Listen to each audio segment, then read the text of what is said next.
Good morning student, welcome back to my channel. आज के इस चैप्टर में हम पढ़ेंगे लॉ ऑफ डिमांड। मैं फर्स्ट लेक्चर में आपको पढ़ा चुकी हूँ कॉन्सेप्ट ऑफ डिमांड, ठीक है। तो कॉन्सेप्ट ऑफ डिमांड मैं आपको पढ़ा चुकी हूँ। दैन अगर आपको इसके फर्स्ट लेक्चर की वीडियो चाहिए तो मैं आपको इसकी डिस्क्रिप्शन में दे दूँगी, आप देख लेना। तो देखो बच्चों, लॉ ऑफ डिमांड क्या कहता है। लॉ ऑफ डिमांड ये कहता है कि अन्य बातें समान रहने पर अगर किसी गुड्स की अपने प्राइस बढ़ने पर उसकी डिमांड कम हो जाती है, और जो उसके अपने ही प्राइस कम होने पर उसकी डिमांड कम हो जाती है। कहने का मतलब ये है बच्चों, देखो अगर किसी गुड्स की अगर प्राइस क्या हो जाती है, इंक्रीज़ हो जाते हैं, तो उसी गुड्स को क्या करती है, पब्लिक कम खरीदने लगती है, यानी कि उसकी डिमांड कम हो जाती है।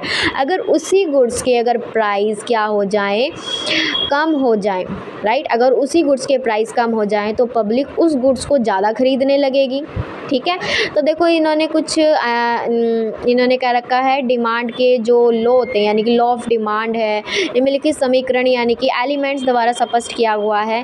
जैसे कि आप देखोगे डी एक्स इज इक्वल क्या होगी, गुड्स एक्स की डिमांड होगी। पी एक्स इज इक्वल क्या होगी, P x is equal goods x की अपनी कीमत हो गई, ठीक है। और जो पी आर इज इक्वल जो रिलेटेड संबंधित जो गुड्स होती हैं उनके प्राइस हो गए। वाई इज इक्वल कंज्यूमर की इनकम हो गई। और टी का मतलब देखो आप कंज्यूमर की रुचियाँ होगी, जिसे हम टेस्ट भी कहते हैं। और इज इक्वल का मतलब होता है भविष्य में जो इनकम होती है उसकी संभावना करना। तो ये हमारा law of demand in elements पर टिका हुआ है, बेस्ड है, ठीक है। अब देखो फॉर एग्जांपल देखते हैं लॉ ऑफ डिमांड का। अब देखो प्राइस दे रखे हैं, जब हमारे प्राइस 10 है तो हमारी क्वांटिटीज़ देखो, मैं पहले बता दूं जो हमारी क्वांटिटीज़ है ना, राइट। तो देखो बच्चों, जो हमारी क्वांटिटीज़ हैं, ठीक है, ये जो क्वांटिटीज़ दे रखी है ना, इन क्वांटिटीज़ को हम क्या कहते हैं, डिमांड भी कहते हैं, ठीक है। इन क्वांटिटीज़ को हम क्या कहते हैं, डिमांड भी कह सकते हैं। बट जो देखो अब प्राइस क्या है, हमारे 10 हैं, राइट।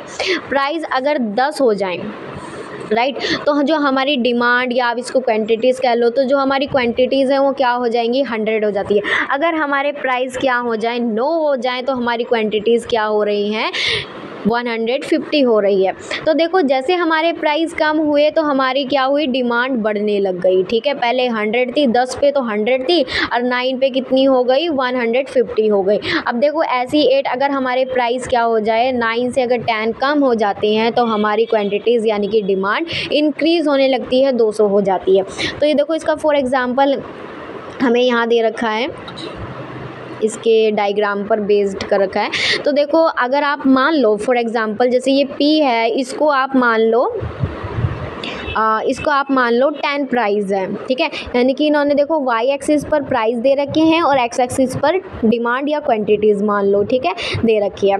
तो देखो जो ये वाई है ना, आप मान लो कि यहाँ पर 10 है, ठीक है, आप मान लो कि यहाँ पर 10 है, ठीक है, ठीक है, यहाँ पर 10 है। तो देखो अगर 10 है तो हमारी जो क्वांटिटीज़ हैं यानी कि डिमांड है वो कितनी हो गई, 100 हो गई ना, यहाँ 100, यानी कि जो हमारे प्राइस हैं, सॉरी 100, हाँ 100 यहाँ होएगी, हाँ।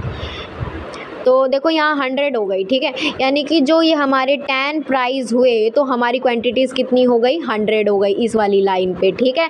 अब देखो यहीं पर अगर क्या हो जाए, अगर हमारे प्राइस घट कर कितने हो जाएं, 9 हो जाएं, राइट।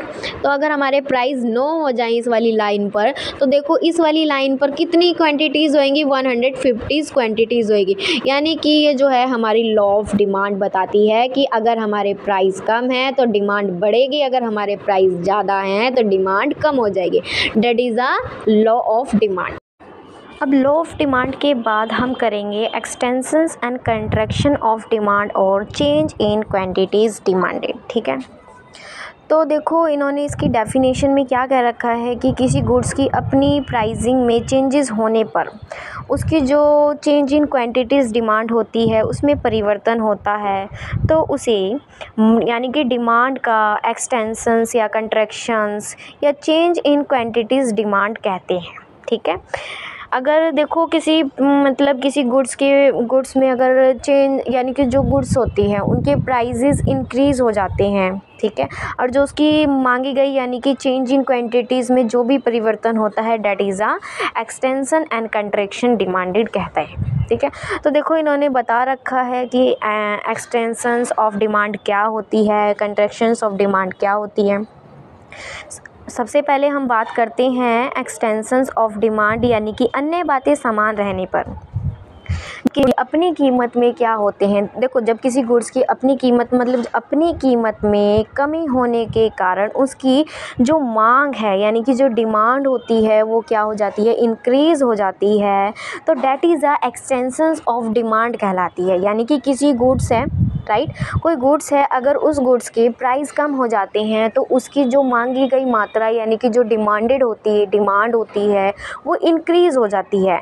तो इसी को ही हम क्या कहते हैं, एक्सटेंशन ऑफ डिमांड यानी कि that is the extensions of demand. तो इसका फॉर एग्जांपल दे रखा है 4 शेड्यूल में एक्सटेंशंस ऑफ डिमांड यानी कि देखो जो इसके प्राइस दे रखे हैं यानी कि देखो इन्होंने फॉर एग्जांपल दे रखा है यानी कि जो हमारी देखो आइसक्रीम की कीमत क्या है, 5 है, राइट, आइसक्रीम की कीमत 5 है, तो उस टाइम पे क्वांटिटीज़ कितनी खरीदी जा रही है, 1 खरीदी जा रही है। जब हमारे आइसक्रीम की कीमत कहता है 5 से कम होकर 1 हो जाती है तो जो उसकी क्वान्टिटीज़ है वो क्या हो जाती है, 1 से बढ़कर 5 हो जाती है। तो that is the extensions of demand यानी कि इसमें कहता है मांग का विस्तार होता है इसका हिंदी शब्द।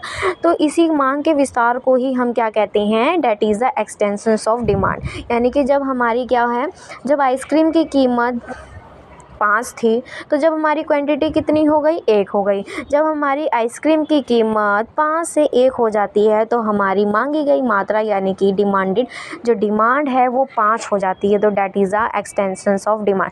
देखो इसका डायग्राम दे रखा है, डायग्राम में इन्होंने बता रखा है कि ये जो 5 दिखा रखी है तो जो ये लाइनिंग है यानी कि यहाँ प्राइस दे रखे हैं वाई एक्सिस पर और एक्स एक्सिस पर इन्होंने क्वांटिटीज़ और डिमांड दे रखी है जिसे हम यूनिट भी कहते हैं।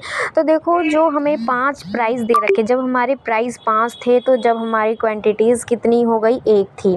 जब वहाँ खरीदी कितनी जा रही थी, 1 खरीदी जा रही थी। जब हमारे प्राइस 5 से घटकर 1 हो जाते हैं तो उसी जगह डिमांड कितनी हो जाती है, 5 हो जाती है। तो इसी को ही हम क्या कहते हैं, that is the extensions of demand, ठीक है। तो इसका हो गया एग्जाम्पल। अब इसके बाद आ जाता है contraction of demand. Contraction of demand क्या कहती है, अन्य बातें समान रहने पर जब किसी गुड्स की अपनी कीमत में वृद्धि होने के कारण उसकी मांग कम हो जाती है तो उसे हम क्या कहते हैं, contraction of demand, that is the contraction of demand. यानी कि देखो जो गुड्स है अगर उसके प्राइस क्या हो जाते हैं, इंक्रीज़ हो जाते हैं, तो इसी के ही कारण इस कॉजेज़, तो देखो उसके अपोजिट क्या हो जाता है, जो हमारी डिमांड है वो ऑटोमेटिकली कम हो जाती है क्योंकि प्राइस इंक्रीज़ हो गई, राइट।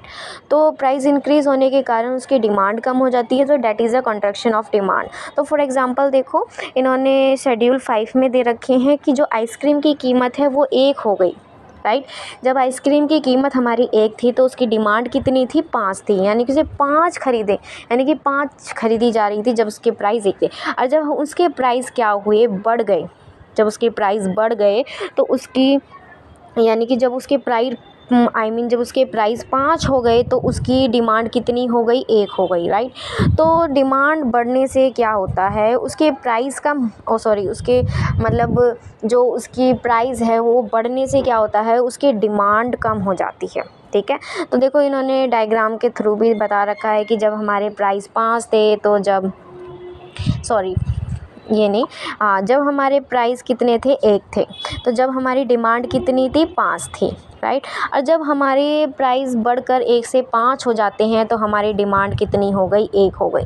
तो that is the contraction of demand, ठीक है। इसे हम क्या कहते हैं, कंट्रैक्शन ऑफ डिमांड कहते हैं। आज की वीडियो में हम यहीं तक ही पढ़ेंगे।